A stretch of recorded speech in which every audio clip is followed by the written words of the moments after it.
Un bébé est né loin, loin, très loin. Un autre bébé est né dès le lendemain.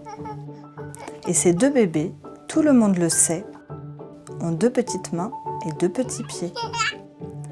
Ce qui est intéressant, c'est de commencer à lire un livre à votre enfant dès le plus jeune âge. Il comprendra peut-être pas forcément l'histoire dans son intégralité, mais il profitera de ce temps de partage ensemble. Et un autre ailleurs, toujours en relief, tout le monde le sait, ont deux petites mains et deux petits pieds. Un bébé est né dans une grande maison et un autre ailleurs, au creux d'un édredon. Ce temps privilégié peut revenir lors des rituels, par exemple le soir avant le sommeil.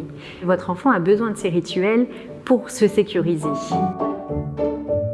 Vous pouvez aussi lire un livre à votre enfant à n'importe quel moment de la journée, par exemple dans les transports, un moment d'attente. Ce sera un moment vraiment pour vous, qu'il appréciera beaucoup. Et deux petits pieds. Un bébé est né au pays des pingouins et un autre ailleurs, dans le désert lointain. Et ces deux bébés, tout le monde le sait, ont deux petites mains. Pour lire un livre à un tout petit, il n'y a pas de recette miracle. Ce qui va être important, c'est de pouvoir être dans un temps d'échange avec votre bébé, de pouvoir l'avoir contre vous, d'être dans un temps de câlin, dans un temps où vous êtes vraiment disponible pour lui. Quand vous lisez un livre à votre enfant, n'hésitez pas à le faire participer, lui montrer des choses dans l'image, mais aussi des petits jeux ou des gestes.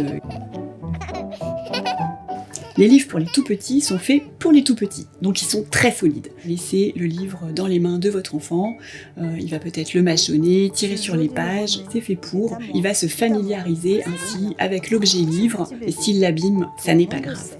À deux petites mains et deux petits pieds, et trois petits baisers sur le bout du nez.